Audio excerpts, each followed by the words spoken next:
inside of Germany, because we was right on the border of Germany and Luxembourg. Okay. All right.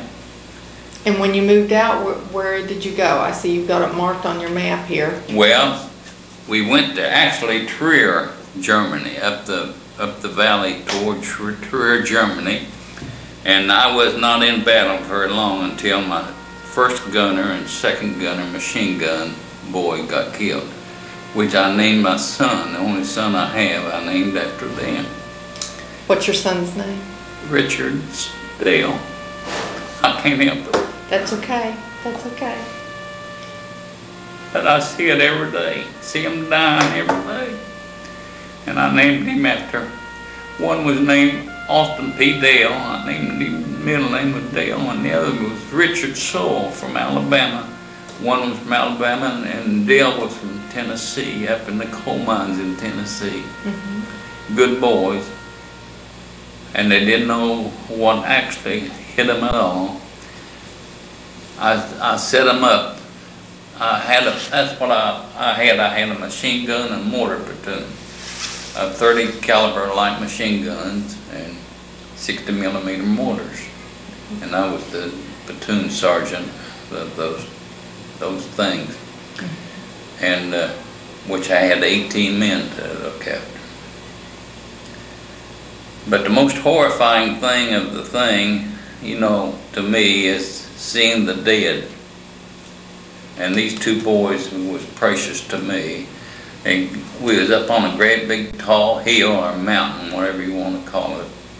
And I told them to come over and they set up a machine gun in a certain spot. And no more and turned them back and walked away from them. I guess maybe I was 50 yards from them, and a shell come in and hit a little sapling tree right over top of them. The shell did, and concussion killed both of them. But the most horrifying thing I've seen actually during the war was the dead and the German soldiers coming back from the front lines where they was captured, because they had to stand straight up in the trucks, 6 by 12 trucks, stand straight up. And if you'd ever been over there, you'll know on the roads there's nothing but trees lines the roads, and they couldn't duck. The German soldiers that was captured couldn't duck down in because it was crowded in there. So, and the blood was all over the place. And then, of course, the boys that they brought back from the front lines, they just threw in trucks, and you could see the arms and legs just popping up and down in the truck. Mm-hmm. And you know, I never did talk about this.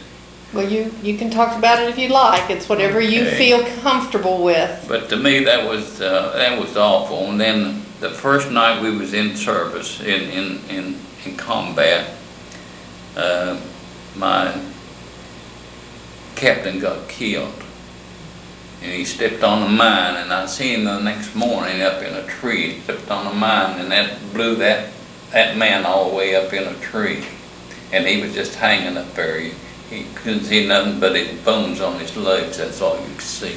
Horrifying experience. Right. People don't know. I just don't talk about it. That's all there is to it. Right. I understand. But talking about it maybe will prevent future generations will understand, and hopefully we won't have to go through these horrors. Well, this is the thing that I thought of when I went in service. I had a good mother and a good father, a good Christian mother. Mm-hmm. My father was a preacher, and I know their prayers is what brought me through it. Really, I do, because I think I had an angel watching over me all the time, because I done things that I shouldn't have done, and took chances I shouldn't have done, but I did, and I know that angel was watching over me, because I had a precious mother. She was beautiful on the outside, she was beauty on the inside. What were your parents' names? Well, I'm named after my father, Frank H. And my mother was Nettie Grace Dowdy. Mm-hmm. And there was 8 in the family. They were 3 boys and 5 girls. And of course, I've already lost 2 brothers and 1 sister, so it's coming down now, you know. And but to me, this is a thing that people doesn't realize what men went through and boys went through. I had 36 men the first day, the first night we crossed. We couldn't cross the first night because it was the shells were so heavy. And I wonder what those boats, the people was bringing up boats to us, you know, and I figure when they gonna make a bridge or something. And they were for us to cross the little Saar River there into Germany. And now you stop me if you want to anytime. No, I will if we need to. I just check it once in a while. I did one interview and the guy went off the film. I had to do it over again. You're fine. Okay. So people doesn't realize what really boys went through to sacrifice that they had to do to make sure they live in a free country as we do today. Right. And well, now when you went, I've got a question. We'll get you. What you started to tell me what these marks are. You marked this because this is where you went, right? Yeah. Okay. POW camps. These were. Okay. And this here is where my buddies got killed. Named my son after. So we liberated 1, 2, 3 of them. You liberated 3 POW camps. POW camps. Do you remember the names of the camps? No, I don't know. Okay. I don't know anything about it. Right. And of course that's where I took my bath, and this is where we well, now back up. You took your bath. This must be a good story. Oh, I stayed in there as long as I could. And of course we just could stay 20 minutes to wash our hair and to take a bath. It gave it clean clothes. And where is that now? That's right there on, I don't know, Everett. Okay. Everett, Germany. E-F-O-R-T, Everett. Okay. Germany. I can't pronounce well, the name. that's close. I'll figure it out. But they was happy to see us when we come in. We rode tanks most of the time because I was with General Patton all the time, from the beginning to the end. And we would ride tanks and go up to town. Tanks would stop, and the Burgermeister would come out, you know, and the officer would ask him if there's any German soldiers in the town, and he'd say yes or no. And if he said yes, then we told him to go in and bring them back to us. And if he said no, we'd go in ourselves. And if we found any, we'd come back to the tanks, and the tanks would level the town. That was Patton's orders. You know, there's a difference in generals in Patton and then the general of the First Army. I can't think of his name. But Patton said, when you take a town, that town's yours. You do what you want to with it. And if you want to stay there all night, you stay all night. But in the First Army, we take a town, we couldn't stay in that town. We had to go up on a hill and dig a foxhole and sleep in it all night long until we got ready to move out the next day. But General Patton was a tremendous man. We no more crossed into Germany, where my captain got killed, then General Patton showed up. And the shells was really coming in because they must have knew he was there. And I was from here to, 6 foot from him, and he turned around to me and said, "Soldier," said, "it's rough up here, isn't it?" I said, "Yes, sir." And that's all he said to me, and walked away. A great man. Okay. Now, so you got a bath finally. And finally, yeah. When you were there, how long did it take to get to where you finally had that bath? How many days you go without a bath?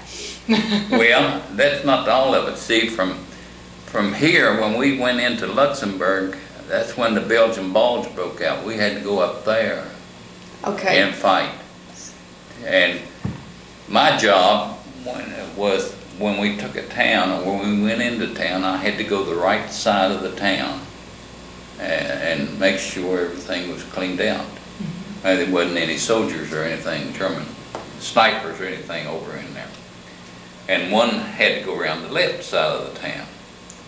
So when I was up in Bastogne, we went into Bastogne. Of course, there wasn't no fighting at that time, but I went around the Bastogne, the city itself, and I come upon a funniest thing that ever happened. I come upon a helmet that was laying there in the woods, and I looked at the helmet, and the name in it shocked me, because it's a boy I went to high school with, Ed Raglan from Flatwoods, Kentucky. Oh my goodness. Yeah. It was on the end where the strap goes around, the leather strap goes around your head. It was, his name was on it, Ed Raglan. And after I got home, I found out he was killed there at that spot. Mm-hmm. So it was something to talk about and to remember, you know. Mm-hmm. Okay, but I don't know how long it was. I'd say from December until April, maybe 1st of April. That's when I got my first bath and shaved and then washed my hair. Oh my goodness. That was awful. But see, up there in the Bastogne, we couldn't wash, we couldn't do nothing. Mm-hmm. And I had to I always carried 2 pairs of socks in my bag, in my field bag, mm-hmm. and a pair of shorts, 2 pairs of socks and shorts. So got around the ball and got in that snow, and my feet got pretty wet, you know. And I had to take my socks off, put clean ones on, and I'd take the old ones and put them underneath my shirt, around my belly, to dry them out. And that's how we kept our feet dry. Because if we didn't keep our feet dry, we would have fenced feet, you know. Right. Yeah, or whatever they call it. Right. And so we done that up there, and that was a horrifying experience to us too. And I thank the Lord for putting me right here at this table today. I would think. Now you also have a couple of circles on your map.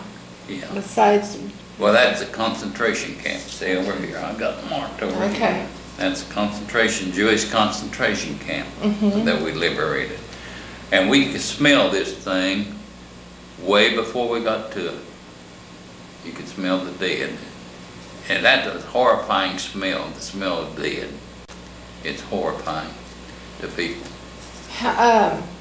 Do we know the name of that camp? That camp you're pointing on the map. Yeah, it's a camp, starts with a Birchweiler.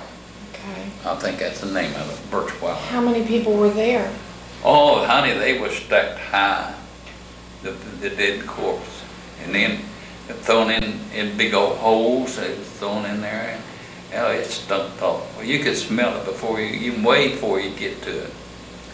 And that smell stayed with you. It didn't leave you for a long, long time. But you were able to liberate the living. Yes, that's right. Right. And do you know where those people went after? No, I don't know where they went, because we moved on after we done that. Right. And it's the same way with the POW camps. We liberated them. We just take a tank and drive into the gates and liberate them that way, through the fences, tear them all down with tanks. And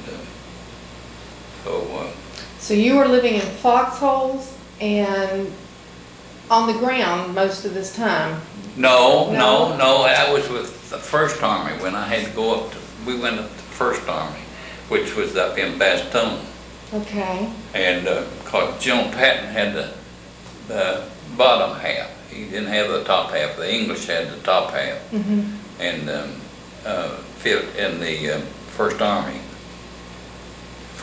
and then the Third Army, and then the Seventh Army. That's the way it was located in France and in Germany.